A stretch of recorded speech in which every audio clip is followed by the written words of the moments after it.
Good morning, good afternoon, good evening, wherever you are on your own screen, but a guest on our show. Welcome to this CRMKonvo. The topic today is one that sounds simple, but definitely isn't. Where CRM and CX vendors need to go in 2026. Because ad AI is not a strategy, omnichannel is not a plan, and most teams don't need more features. They need fewer broken promises and more outcomes they can defend. And especially, it's important if you have an expert like our guest, Nitin Badjatia, is a seasoned CX executive who has spent years working in and around enterprise CRM, service, and experience platforms, helping organizations translate those strategies into operating reality across data, process, governance, and adoption.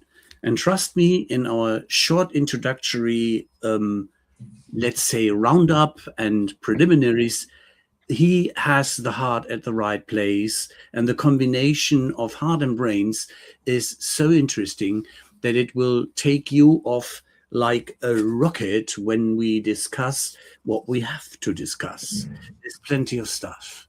Nitin is also a prolific voice on the evolution of CX. He has a lot of contacts into universities and in knowledgeable communities, which are driving the experience orchestration, customer-led intelligence, and what makes customers important. And let's have a voice again, and is supporting this for years.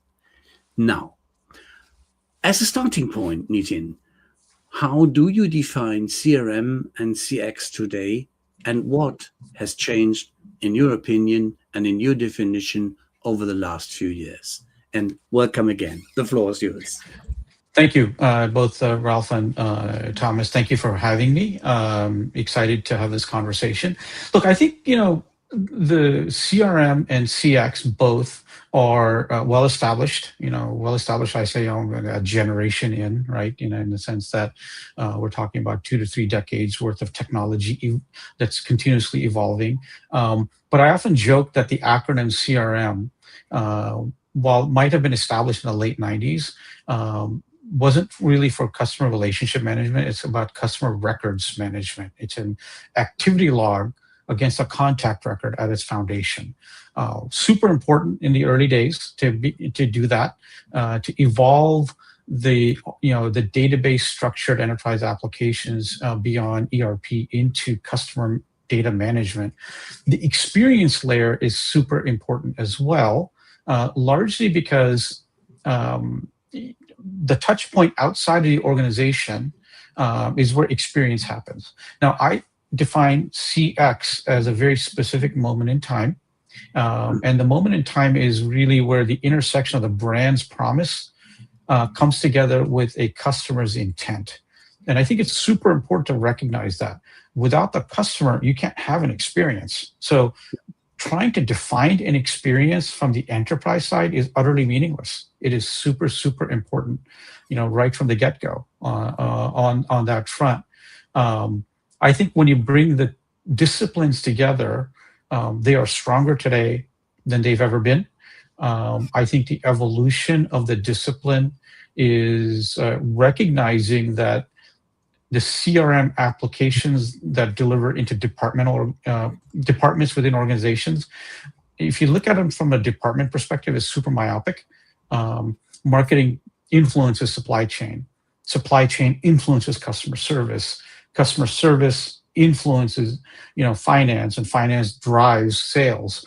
These are all integrated, and we're at the kind of the inflection point where this is all starting to come to a head now. That resonates with me on at least 2 levels. One being that finally there is someone who does not say the business is responsible for CX. I mean, the experience is what I receive, not what I receive, what I perceive. So it's mine. It's totally mine. So you can engage with me as a business, but you can't force me to experience something that you want to have experienced. This is great. And the other part is the CRM portion. So yes, we came from records. We now need to move on, and it's all interrelated. So that can work in isolation. One of the things that I often ask, and in my recent exposure, having been at enterprise software companies, is it's one of my fun conversations I have with people that are caught up in the silos of the way software is defined. Is when a customer has a billing issue, who's responsible? If you walk around in organizations, some will say, well, it's finance's problem. Some will say, well, it's customer service's problem. Here's what I say as a customer who has I don't care. I don't even know how your organization is defined, right? You need to, the up-leveling of ERP and CRM and supply chain is to how are you going to disposition that exception? That is the high bar. And, a quarter century of development, in the world of CRM and CX, merging together with, even longer tooth, the ERP and supply chain is really where we need to go, right? Where does this end? At the end of the day, it's about the experience driving co-creation of value for both the customer and the entity. That's the goal. Absolutely. And the customer, as you said, does not care who takes up the ball if he is in trouble. He just wants his problem solved fast, efficient, effective, and probably, please don't let it happen to me again. Sure. Yeah. Or in the co-creation of value, even though if I had an anomaly, what I've hopefully done is I've informed the operations of the company, whether it's manufacturing or somewhere else, that this exception occurred, and so it doesn't happen again. And so the value, extends, it carries forward. And that's how you deepen relationships. That's the R that I think is often forgotten. Absolutely. When we are looking at that, so if we are looking at software categories, they are supposed to reflect some kinds of parts of businesses. So now then we are easily in this, in my eyes, artificial differentiation between front and back office. Is that, in your eyes, a useful differentiation at all? Again, it goes back to the point, that I made before. As a customer, I don't see offices. I see a brand that has a promise, right? And so, foundationally, companies exist because of some core value proposition. Very, very few companies over time, successful companies, alter the core value proposition of who they are. We count on them because of certain things. Honda, because of its prowess in developing engines, it makes excellent, cars, motorcycles, airplanes because of that. That's the core value prop. They're not going to suddenly go into groceries or whatever. But the value proposition is very different. That value proposition, really, technology helps you scale two things: scale infrastructure, supply chain, ERP, and all of that, and differentiate via marketing, sales, and so forth. Those things don't change. Applications over the last, quarter century or more have been designed to drive that differentiation, but along the way, oftentimes we've forgotten that whatever happens with a marketing automation event is impacted by what sits in supply chain, what sits in manufacturing or other parts, as well as customer service and other places. So I think intuitively at the executive ranks of companies, you see where you can see that complete end-to-end, approach. And in fact, I call it actually a virtuous loop. It's not really end-to-end because there's no end point in success. But if the virtuous loop is, the constant feedback from those that organizations that sit outside of those entities that sits out of your organization. And that's why I define customer as being bigger, because a customer could be a partner, it could be a distributor, it could be, an advisor, it could, it's an individual, sometimes it's another counterparty, and increasingly so, it's also an AI.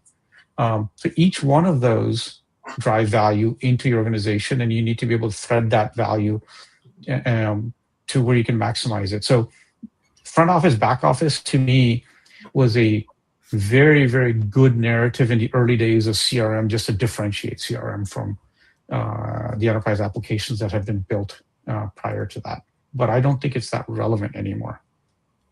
Okay, so hooking up to that very topic and looking into, let's say, not that long periods of time, of decades basically, but just in the past 3 to 5 years, what do you think have been or what in your eyes have been the main developments that define CRM and CX or CX? The main developments over the last main trends, main developments. What have been the major changes? Yeah, I think when you talk to some of our friends in the industry, they'll say that the foundational developments happened 25 years ago, and everything else has just been either you're moving to the cloud with the same concepts and technologies, which is essentially what started out as a shift from OpEx expense to from a CapEx expense to an OpEx expense. But the realization that the customer is at the core of the business has evolved, what is referred to as multi-channel to omni-channel to, really, the new standard of vCon emerging, which is essentially a virtual container for irrespective of the point of interaction, but being able to route that interaction throughout an enterprise is really, really important. Those things are there, but foundationally, in my most previous role at SAP, we did some fantastic work around microservices architecture. The engineering team did. I wasn't involved, but they, and really deconstructing database architecture. So the foundational elements and an account object, an opportunity object, those elements are always going to be there. They're going to be critical. But the business logic that used to be embedded in CRM is moving out of the database and up into an orchestration layer and runtime. And so it's taken long enough to get there. But I think that that's really the big wake up. And it's not just in CRM applications, it's happening in ERP and supply chain and other places. And this is the opportunity to connect those dots that before were defined by data architectures that felt dynamic. They were much more dynamic than the previous iteration of, DB2 running on IBM mainframe. But, we joke about it, but literally a quarter century ago, I was taking live a financial services organization on the East Coast where we had a modern CRM system. It was Siebel. That had 160 hard-coded integrations into a mainframe backend. That world is impossible to maintain. And I think the evolution and deconstruction of applications into something that's more micro is really the next phase, right? And now that will require its own level of orchestration and administration. And I think that's where we're at right now. We're at the middle stage. Is that the segue, the entryway into an quote unquote agentic world? Sure. Yeah. I think that the baby steps into an agentic, or essentially, probabilistic code operating on behalf of somebody or an individual. We started down that path. I think we're very early stages of that actually being reliable in ways in which you can consistently count on success. Now, machine learning has been around for a very long time. And I, as a knowledge management guy, I smile when people talk about things such as neural networks and the proximity of concepts together to build or generate, or essentially what the LLMs are doing, content. We were doing that back in 2002, 2003, at a small little company I was at called Nova Software, which was really on cutting edge of knowledge management. The challenge that we had was that our customers didn't have the compute power that exists today. As time goes by, the power came. Unfortunately, now everybody is looking for the new stuff which has to be appearing under the sun. And what you mentioned is that there is only little new stuff appearing under the sun. A lot of old stuff or stuff which has been there is just redesigned, wrapped in nice paper or some other nice coverage. But what is wine in new bottles? Yeah, exactly what I was thinking of. Thank you for the wording. I was just asking myself, what is still missing and what prevents the fantastic brands and all their solutions from really delivering successful CRM, CX to those users and potential and existing customers? So I think that one of the things that I'm finding very interesting and very fascinating is I think we're back in an era of rich domain expertise is the foundation. I think in many ways what the cloud did was the cloud accelerated standardization almost to an extreme. And we're seeing the pendulum go back to a deeper, domain expertise. Now you see it manifesting in the software world with the return of, because it's not brand new, of the forward deployed engineer. The fact is, the forward deployed engineer in the late 90s was a consultant on the ground after he bought software and said, "What can I do for you with this software?" We're back at that, at that level, and it should be expected.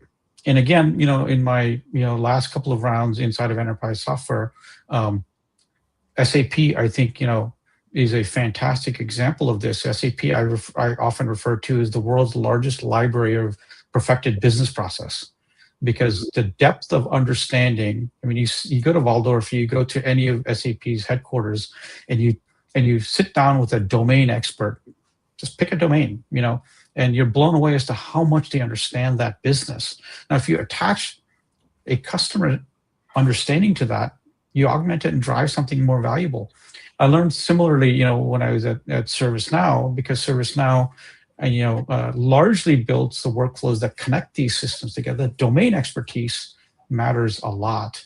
And I think there was a period when we said, you know what, sales automation is sales automation, just, automate accordingly, or customer service looks the same. But the difference between customer service at Lockheed Martin and Coca-Cola is wildly different, right? And, both from a visceral level, but also an understanding of where it impacts. Now, where domain expertise goes stronger and deeper today is that leveling up of business logic out of the database into the more, orchestration layer, where, a customer experience and its impact 3 steps removed into your supply chain, you now have a capacity to understand, because you have the compute available, you have elements of AI, let's say, could be just doing anomaly detection, picking up patterns that you might not have in the past, and taking advantage of that. So, I think in many ways it's just coming back home to why businesses scale. And it's not about the technology per se, but it's really understanding what's the success, and it's not departmental, right? And I think we need to come back to seeing the bigger picture. You're repeatedly saying that the logic is in the database. Now, looking at the vendors that I worked with and at, they for decades already moved the logic away from the database. So the only difference that I see is probably Oracle with their Well, database I legacy. think, look, I think if you look at this, the large CRM vendors, right? Yeah. The reason they rose to where they did was they ran with what started off, in the late 90s as 3-tier architecture, and then evolved upward, where hard-coded business logic connected an opportunity to an account, to a contact, to a task. And the differentiation between the large vendors was how they did that. Now, if you deconstruct that and you build those different core objects into singular, data stores, where each one of those objects is independent of the runtime logic, then you have an opportunity to build something bigger. Now, it has been happening for quite some time. The most simplistic way of looking at that is to say there's workflows that sit above the databases, but even that is melding, right? And so where we're headed is hard to tell, because you can't have just random data being collected either, right? But going back again, now this goes back a while, but that financial services company that I talked about with the 150 plus hard-coded integrations, the day that we went live, 30% of those integrations didn't mean anything, but those hard-coded business logic that you had to unwind. Today, you don't have that luxury. You need to move that up into a much more dynamic, orchestration layer. Now, is that going to be all AI? Probably not. Is it going to be? You're probably still going to get a starter, quote unquote, starter kit of logic, but you'll be able to have more flexibility with what you do with it. With all the security and all of the other components, being taken care of as well. Turning that a little around, so we were at what's missing that prevents from customers really successful. Let's make it a little stronger. So I could rephrase what you said into, and I do that now, that vendors, well, somewhere in the past 20 or 25 years lost the way. They lost the objective. So, or is it that just the buyers lost the way by implementing what the vendors in good faith deliver, implement wrong? So what happened? Look, I don't think anybody lost their way. I think what happens is you have episodic growth, like in almost anything. Take out our technology, there's growth, in time in memoriam, throughout history in certain patterns, and things historically don't get wiped out. They're additive, right? There's tremendous amount of learning that happened that made certain vendors evolve into specialties, right? The fact is, if we go back to 25 years ago, what started off as hard-coded CRM then evolved into some of the channel leaders like an eGain or Right Now Technologies, where I was at, which became much more focused on omni-channel, which was not a depth of B2B type of relationships. But all of those things add to the growth of the overall enterprise. What got lost, I think, along the way in the CRM CX world is that, as I said before, an experience is a moment in time. It's an inflection point between where the brand promise hits, a customer's intent. It's what you do with it and how you return value that matters. Well, the returning value requires you to extend beyond your customer service, your sales, your marketing departments into what the company actually does, which is usually powered by ERP or HR or supply chain. And those connections, I think many organizations have struggled to, make much more at the center of how they think about customer service or customer or sales automation or marketing automation. And I think, again,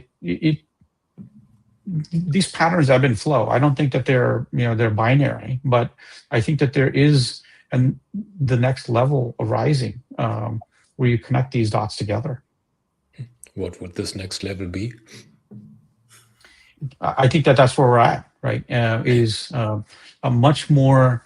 We're starting with is the early days with the idea of an FDE, trying to understand how to apply beneficial technology in your existing systems. There's very few greenfield companies today. Like if you started fresh, you'd probably start with, something that wouldn't even resemble modern enterprise applications. But if you have existing applications, how do you surface up the opportunities to drive more value for your company, but also for your customer, and start building those out? I think the tools to build those out and to enable the business to build those out today is much greater than it has been, maybe not even the last 5 years. The challenge is going to be picking not only the right tools, but the domain experts that can advise you on how to be successful. So, and that's the decision making that organizations now need to, ponder. Do they honest and really still respect the customer, or are we the cows to be milked? So, are we traded, or are we? Do we get respected? So this is a work that I've been involved in for more than 15 odd years now, through an initiative started by Doc Searles, who was one of the co-authors of Clue Train Manifesto a generation ago. Since then, he's written The Intention Economy, a must-read book. Doc was working on a project at the Harvard Law School called Project VRM. And really, the foundational elements of that were that there was a tremendous imbalance in the customer to organization relationship. And much of it was driven by this notion of consent. A consent is not a contract. It's not an agreement between equals or even negotiated. I think for the most part, the rise and chaos now of the ad tech world, which is adjacent to CRM and CX, reflects the fact that customers have gone tired of surveillance and surveillance-driven economy. Shoshana Zuboff, another Harvard professor, wrote a fantastic book around the surveillance economy and how tracking beacons are not an effective way to drive durable relationships. I think in the B2B world, most organizations see great value in not tracking their partners. But in a B2C world, it's been perceived to be easy, to just enable cookies or enable tracking beacons to follow you around. And I believe it's a short-term gain to do that. There's incredible success when you have value co-creation, when the customer's inputs are valued, and you earn the right to have a durable relationship. I'm much more than a sum total of the transactions I've had with you. Yet, in many organizations, that's how you're perceived as.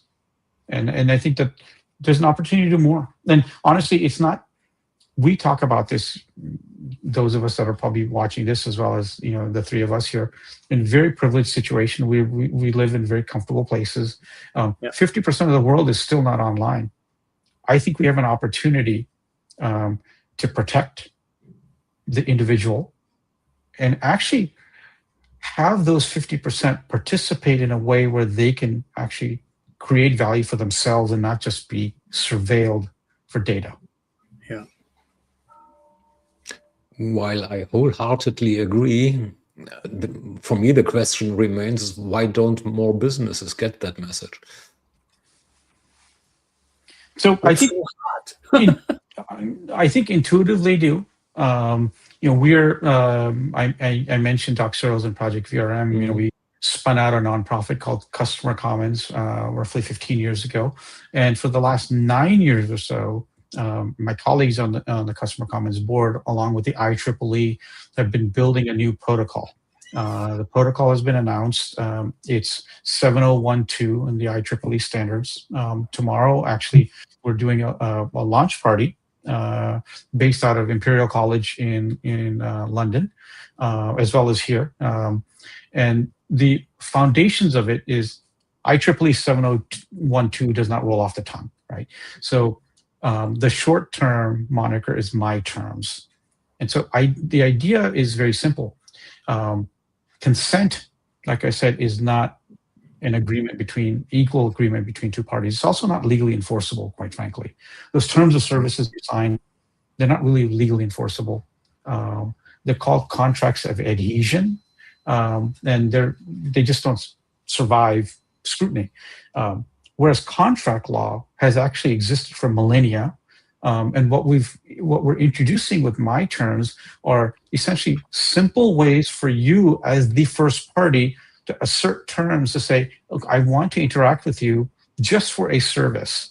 Do not take my data and sell it somewhere else. Do not take my data and mine for other things. Or you could there'll be a standard selection of 5 or 6 terms that you can select from that will be held at a neutral party. The same way that Creative Commons, terms are, and you can select those terms and assert those via a browser or eventually via agentic AI.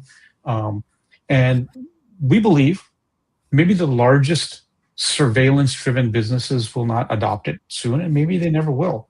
But there's a huge portion of the live internet that does not track you today, and we think that for them, this is a badge of honor to be able to carry this notion that they accept your terms, or at least will negotiate with you for terms.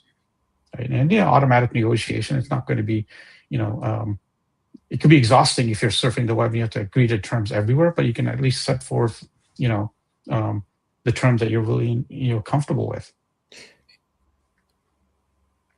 Which assumes that there's equal negotiation power. Yeah, and co-creation power. Which there isn't. I mean, let's be real. So if I look at, even in B2B, the terms and conditions that a Microsoft gives their clients, business clients, I mean, that is like cutting a whole forest in order to print all the paper. And the terms and conditions are basically doing one or two things. One thing is they unlevel the playing field in favor of the vendor. And the second is they are saying is eat shit. Because it's not negotiable. So Thomas, whoever said this was an easy problem to solve, to attack, yeah. Right? I for one thing that you'll know about me is that easy is not fun. That's true. Honestly, yeah, and honestly, when you look at my good friend and actually one of the principal architects of CRM, Mei-Lin Feng, who is a co-founder of People-Centered Internet with Vint Cerf, she's the one who really harps to me that 50% of the world is yet not online yet, and what you have is these surveillance engines chasing them, so they can be data servants to them. We need to start somewhere, and my terms is the beginning. One of the reasons why we have the backing of people like Tim Berners-Lee and others is to say the TCP/IP was neutral. It's a connection from a node to a node. There is no centralizing authority per se. World Wide Web is that way. Now, I think what happened in the last iteration of growth was we had this consolidation of power.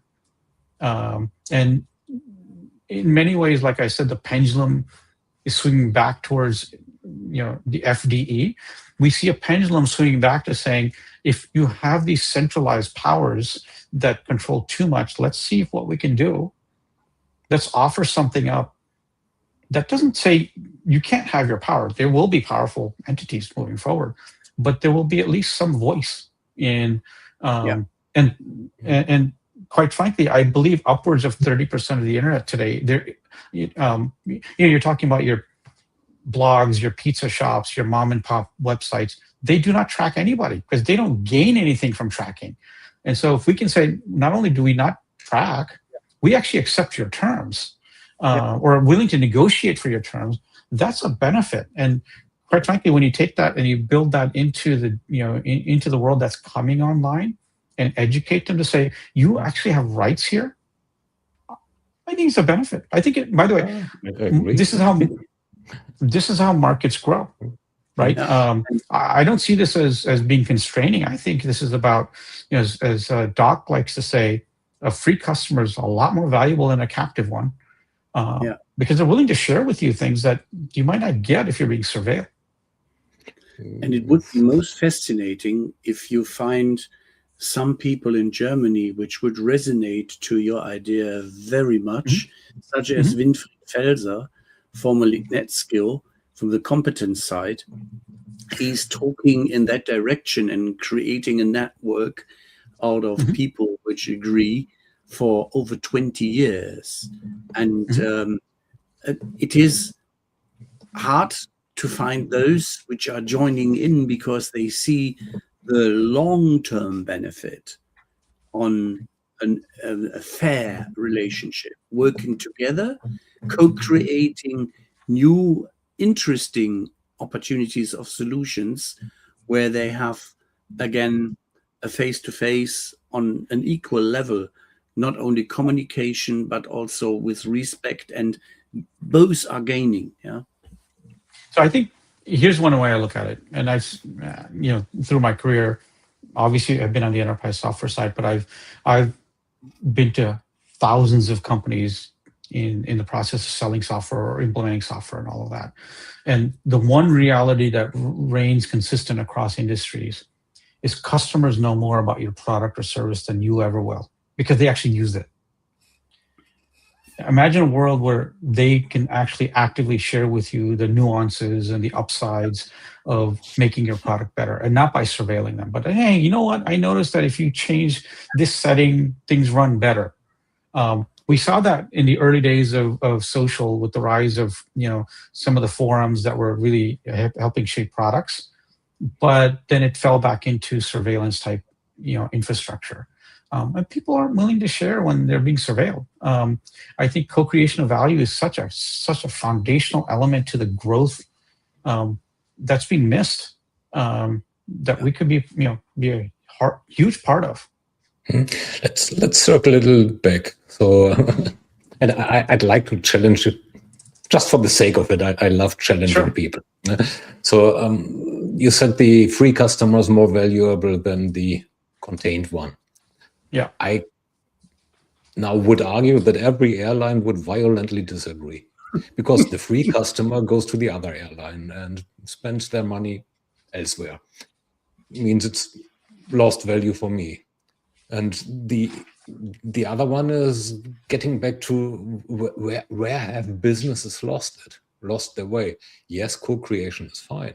Yes, the social aspects that we had back in the early noughts, social webs in their origins were quite fine as well, but they got perverted quite instantly, actually, into, well, you customer, provide me a free service, and you don't gain from it, apart from you having the pleasure of buying, the better version of my product in a few years for more money, which is not exactly a value to the customer. So where did we get lost?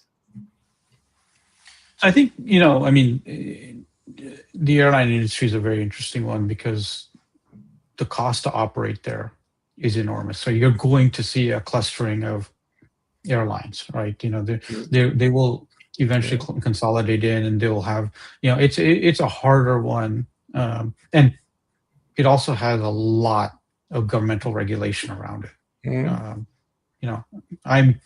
I'm old enough to remember, and I grew up in Northeast Ohio, Allegheny Airways, which is now a part of American Airlines, because Allegheny Airways was out of Pittsburgh, Pennsylvania.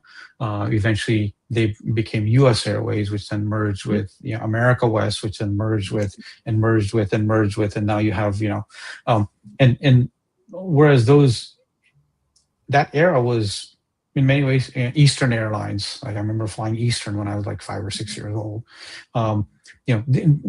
It was a different era, and it was the era of growth in that industry. But those are mature industries, and mature industries, the differentiation is going to arrive elsewhere. We're not saying that this is going to happen everywhere, but there are places where and in fact, I would actually argue a free customer would be greater value to the airlines than a captive one. I mean, I am, because I lived in the San Francisco Bay Area, captive to United Airlines, and because they have the hub here and all of that.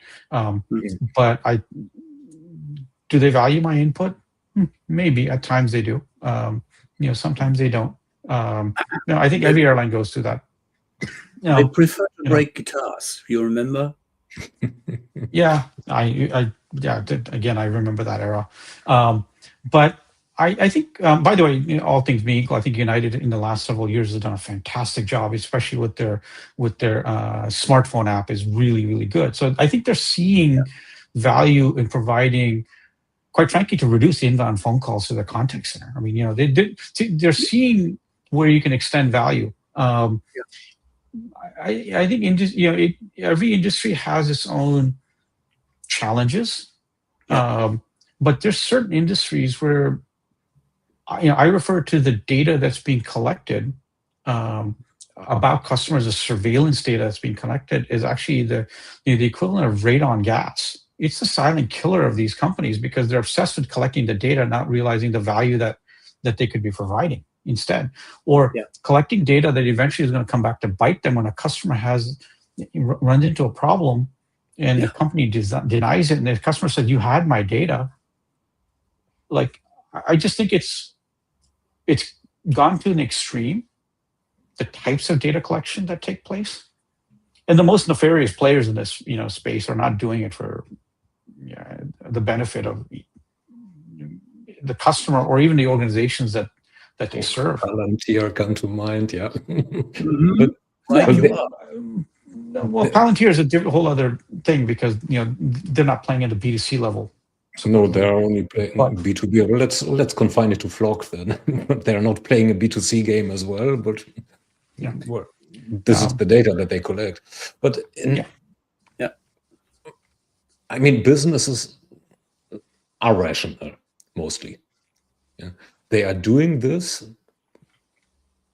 providing poor customer experience for a reason. The reason is it works.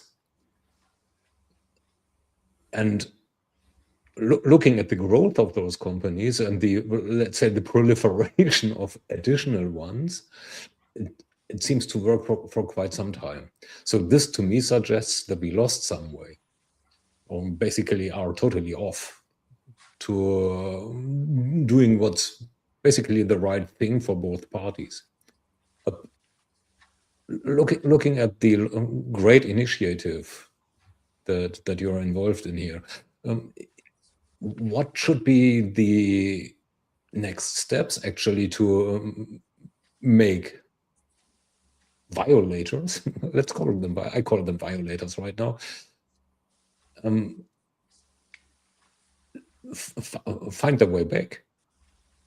Maybe they even I mean, you might refer to them as violators, and I refer to them as surveillance driven.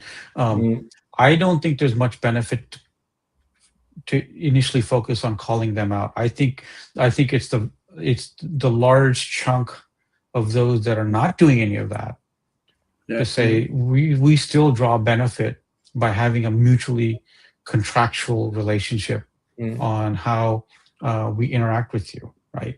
I think those people having equal voice, I think, will show. It's a classic example of, do you see the red ocean or do you see a blue ocean?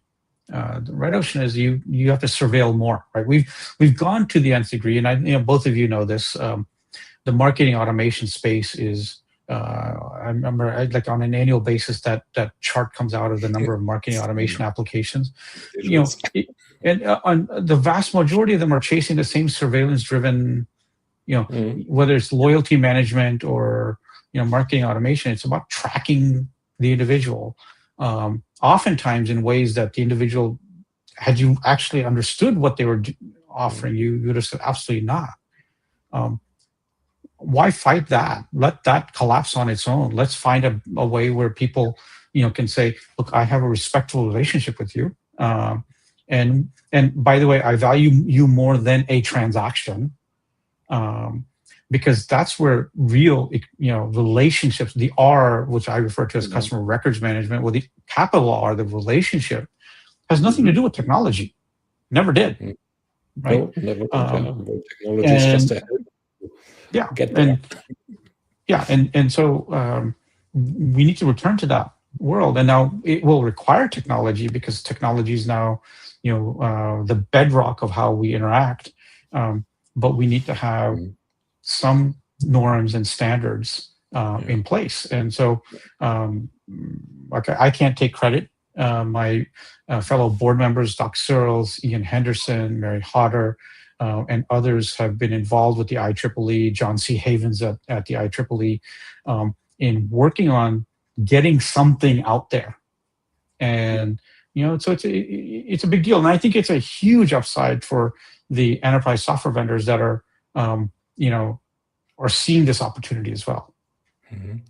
Now, getting back to rational a little, so I'd now assume that businesses are doing as they are because they will have the data to back up that it's working.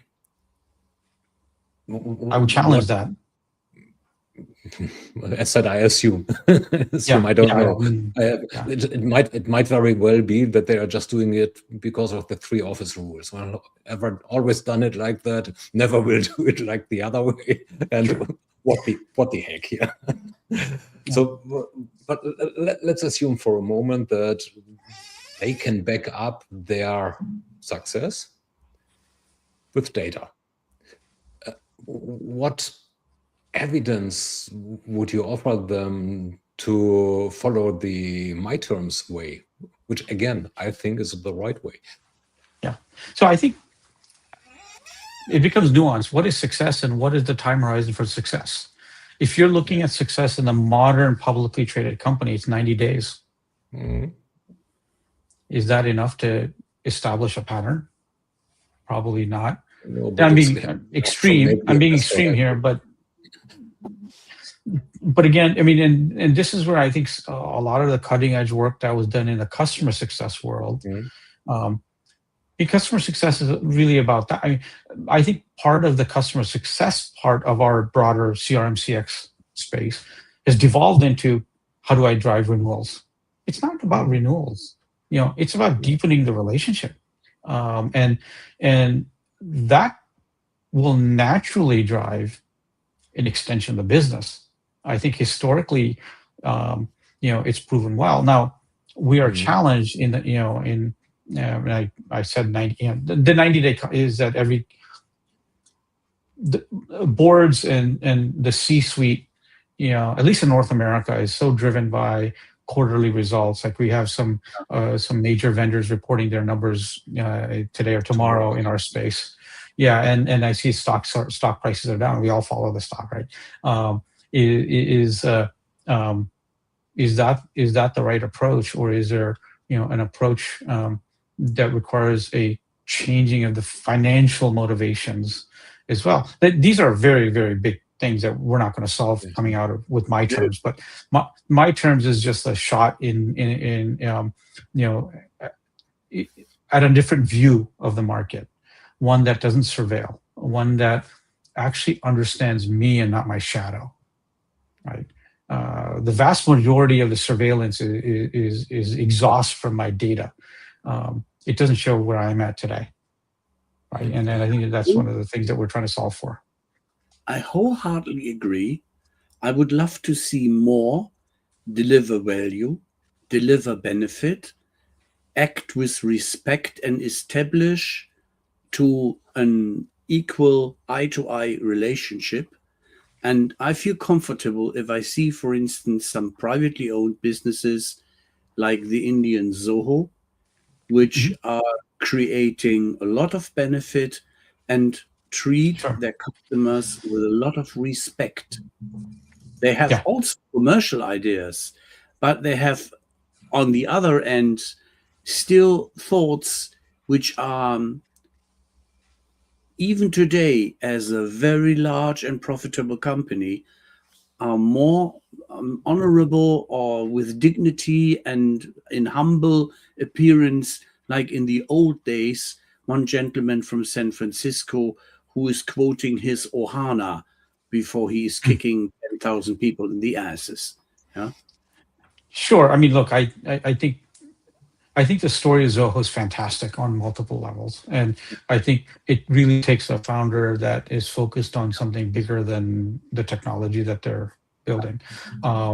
As far as the gentleman up in the tower in San Francisco, I think that I think he's a fantastic, thinker for the space. I think you're always challenged with these externalities that you have to deal with, right? So, I think it's super easy to disparage the people that have built the big businesses, and I'm not saying, Ralph, that you're saying that, but it's not easy to get to that point, and it's hard to make those decisions. But I think also the other opportunity for the large enterprise software vendors, right, the large CRM vendors, to say simply, not only are we working in today's surveillance world, but we'll accept my terms as well. We'll build this protocol in. So as a business, if you activate a new instance of our software, you'll be ready to accept these terms. I think that's where they can, find the opening. And don't get me wrong, I respect that gentleman who I met 2007 and several years later in other circumstances where he was not chased, but where he has still the creativity and the power to build what he created also for our ecosystem, driving no software as a service. That is an achievement. I'm just not positively overwhelmed that he has also to go over a bridge he probably would not have liked to cross, where venture capitalists chase him. Yeah, number crunching is not my favorite one. I respect that we have to look for numbers, but I'm the emotional type. I look that it is probably a bit less greediness, a bit more emotion, and a bit more heart and brain for both parties. So I think really the big picture is that there's massive opportunity. There's a massive populace that is coming online, yet to come online. There is, the co-creation of value, the participation in, that sort of virtuous loop. These are blue oceans, and it's the little steps along the way. I mean, I think it's more than little for the people that did all the hard work to establish my terms. But it is a step, and I think it's things like this, kind of getting towards where is CRM CX today. I think in many ways it's in a bit of a funk as a discipline. And all things being equal, and like I've mentioned, some of the companies I work with, just full disclosure, I've been at Oracle multiple times. I've been Siebel Systems, Right Now Technologies, ServiceNow, SAP. So Salesforce has not been on my tour, but they've been a large part of my career in the sense of the part of the shaping of the ecosystem. When you look at today, the core elements of CRM, the commodities, and most of these companies know that, right? An opportunity management is an opportunity management is an opportunity case management. Exactly. The differentiation is going to be how you establish that end-to-end or that virtuous loop to extend the value to both customers and the enterprise. This is where the next episode of this particular discipline is going to go. And we think that part of that is going to be, we meaning now customer comments, is going to be, let's bring the customer's voice back into the flow. Mm-hmm. I got so many questions, points that I'd love to tackle, but you are an advisor. Yeah. So if you are putting yourself into advisory shoes right now, and not to a vendor, but to a customer, basically a head of CRM or a head of CX or their boss. Yeah. So what would you advise them as being the top 3 moves that they should look at in the, let's say, next 2 years or next year? So I think the first move is to take a look at the entire value chain from your value proposition to where the customer receives value and see where the gaps are. And very simple thing, for example, my background in CRM is mostly customer service, and people who follow me closely or you've been involved in my meetings or my presentations are probably tired of me saying this, but customer service is not an activity confined to a department. If you're still thinking about it that way, you're missing the mark. Customer service happens because some anomaly occurred. Think about that anomaly and think about what I refer to as the time to cure. How can you prevent that anomaly from ever happening again? Is it a manufacturing defect? Is it a issue in finance? Like if it happens once. So think about the holistic process before you go spend for more software, before you go buy AI, before you go buy anything. What does that look like? And thread that through with critical, thinking to see what you can do from a long term. I think it's hard for a CRM or CX leader inside of a company to do that because most of them are being hounded by the 90-day number of where are my MQLs, where are my, how is opportunity management running? If you level it up, you got to say my opportunity management. Quite frankly, I can bring you more opportunities, but if the supply chain, if a container ship's stuck in the Suez Canal, you're not going to close those, and you're going to blame the CX business, part of the business. Let's think about this from a bigger perspective. Yeah. Second, I think is how is AI? Where is it going to come in? I think the bot notion, in CX to deflect with I don't think that's going to work. But I think AI is a co-collaborator, and you start experimenting with that. Is going to matter. And the third is really, really, really take a look at the type of relationship you have with your customer. And again, I'm going back to the my terms thing, but the fact is, Peter Drucker in 1959 in his book Knowledge Work said the sole purpose of a corporation is to create a customer. And then he corrected himself in the late 70s by saying the sole purposes of a company is to create and keep a customer. Who said there's nothing new here? The business of business is business. Who said that? I always forget that one. I'm not sure who said that, but I think Drucker was so far ahead of times with his notions of knowledge work. And the fact is, you exist because somebody needs something that you're doing. Yeah. And that's real relationship. That's the real R that you need to get back to. So. Heck, time is too short. we need to do another R soon. That would be marvelous. Yeah. But looking at what we call the famous last words to terminate the session.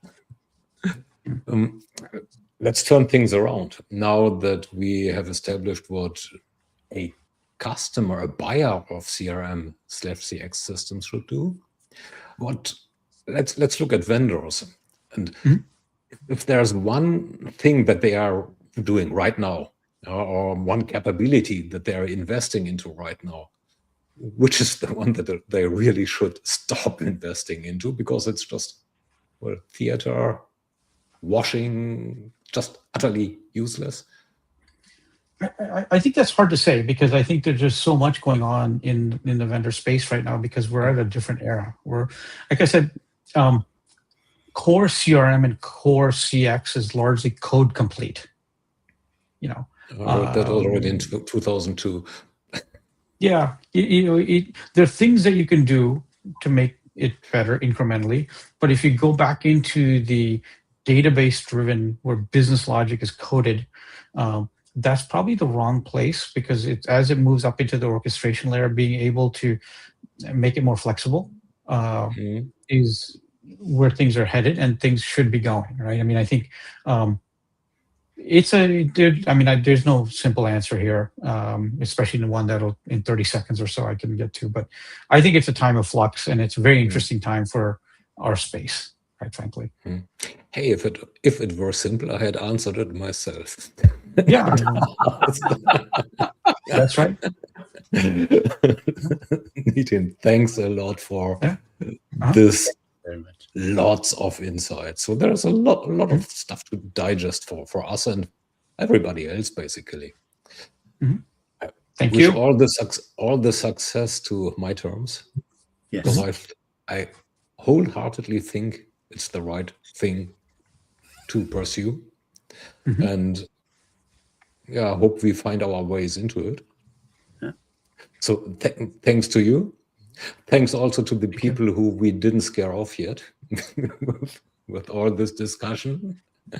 And I hope we can see you next week again, when we are looking into how to empower better CX decisions. So just this particular topic with our guest Vivek Bhaskaran of Question Pro. So it's more the area that currently is referred to as CX surveys, support service area. So I'm really looking forward to that one too.